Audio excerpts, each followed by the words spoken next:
बोधिसत्व भारत रत्न बाबा साहब डॉक्टर भीमराव अंबेडकर जी की प्रतिमा का अनावरण हरसाणा लक्ष्मणगढ़ में किया गया। इस अवसर पर अतिथियों ने अपनी बात कही। सुनते हैं जगदीश प्रसाद बड़ौत, जो कि पूर्व जिला शिक्षा अधिकारी रहे हैं, उन्होंने इस अवसर पर समाज को क्या संदेश दिया, जानते हैं, सुनते हैं। दो विशेष चीजें दी, जिसमें सबसे पहला जिस पे हम गर्व कर सकते हैं वो है भारत का संविधान भी कर देना। उस भारत के संविधान को समता, स्वतंत्रता, बंधुत्व और न्याय इस पर आधारित। जब ये मौका आया 47 के अंदर भारत आजाद हो गया और ये काबिल शासन प्रशासन किस तरह से चले, कौन से नियम कानून हो, क्योंकि बहुत सारी जातियां हैं, बहुत सारे लोग विभिन्न क्षेत्रों में बटे हुए हैं। तो ऐसी स्थिति के अंदर संविधान सभा का गठन किया गया। 389 लोग उसके अंदर शामिल थे, विभिन्न क्षेत्र से, सभी तरह से, जैसे एमएलए एमपी जीत कर आते हैं इस तरह से जीत करके आए। उसके बाद में संविधान बनने की स्थिति सही नहीं बनी। उसके बाद प्रारूप समिति का गठन किया गया, जिसमें अध्यक्षता बाबा साहब की थी और उन्होंने 2 वर्ष 11 माह 18 दिन में संविधान बना करके सबके बीच में प्रस्तुत किया, जिसमें काफी बहस, काफी मुद्दे उसमें से हटाना, नए जोड़ना, समता की बात करना और ऐसा जो है तैयार करके दिया जिसमें किसी तरह का कोई आपत्ति नहीं।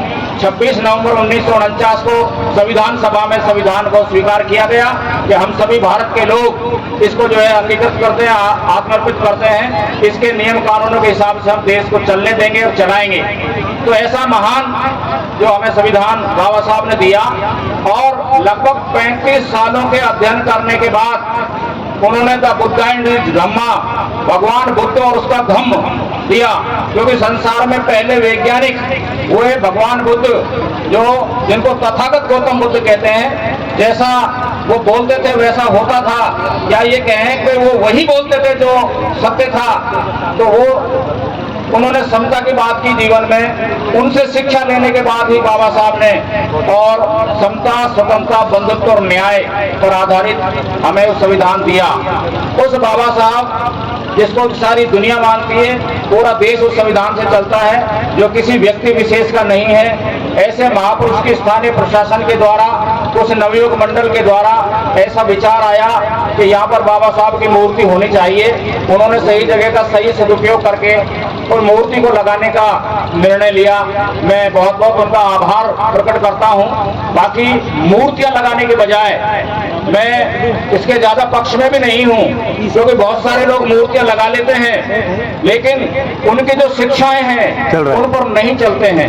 वो मतलब पशु उसमें पक्षियां ब्रीड करते रहते हैं, जिनकी सफाई करने वाला भी कोई नहीं होता है। तो मैं मेहरबानी करके जो यहाँ के लोग बाग हैं जिनमें ये जज्बा है, वो कृपया इस चीज का विशेष ध्यान रखें कि प्रतिमा सुरक्षित रहे, उसकी साफ सफाई समय पे होती रहे और बेहतर है कि हम जो है बाबा साहब की शिक्षाओं पर चलें। उन्होंने क्या हमसे कहा, क्योंकि उन्होंने खुद ने भी कहा कि मेरी मूर्तियां लगाने की आवश्यकता नहीं है, मुझे पढ़ लो आप और पढ़ने के बाद में जो मैंने कहा उस चीज को मान लो तो तुम्हारा उद्धार हो जाएगा। बहुत सारे देश जिन्होंने उनके रास्ते को अपनाया वो देश बहुत विकास कर गए। उन्होंने 3 जो चीजें बताई उनको मैं एक गीत के माध्यम से आपके सामने प्रस्तुत करूंगा और उसके बाद मैं मेरी बात को खत्म कर दूंगा।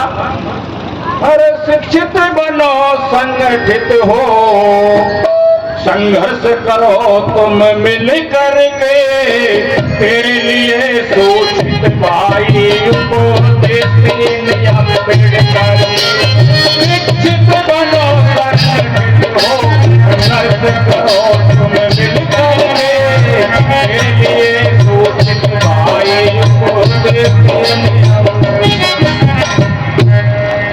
और बिन शिक्षा के मनुष्य जगत में समझो पशु समान उसे, काला अक्षर भैंस बराबर नहीं होता कोई ज्ञान उसे। शिक्षा से ही सभी जगह पर मिलता है सम्मान उसे, शिक्षा गौरव सिखलाती है कहते लोग महान उसे। राजा को प्रजा पूजे, राजा को प्रजा पूजे, विद्वान को देश दुनिया भर के, तेरे लिए सूचित शोषित भाई को देश दीन अम्बेडकर के। शिक्षित बनो संगठित हो, संघर्ष करो तुम मिल कर के, तेरे लिए शोषित भाई को देश दीन अम्बेडकर के। दूसरा उद्देश्य बाबा साहब का, और उपदेश दूसरा भी मेरा का, शोषित सब संत रहना, बिना संग के पहले की भांति पड़ेगा तुमको दुख सहना। संघ की बात की बाबा साहब ने संगठनों की बात नहीं की। हमने 29 लाख संगठन बना लिए। एक सर्वे के मुताबिक हमारे 29 लाख संगठन है, और एक संगठन में दूसरा आदमी नहीं जाता है। वो कहता है वो तो उनका है, वो फलाने का है, वो ढेंगे का है, इसमें मेरा कोई काम नहीं है। यदि हम इस तरह से बिखरे रहेंगे तो हमारा जो है कुछ भी होना जाना नहीं है, और हम धीरे धीरे वहीं पे पहुंच जाएंगे जहां पे हम पहले थे। अभी 2 अप्रैल को जयपुर के अंदर एक महापंचायत हुई।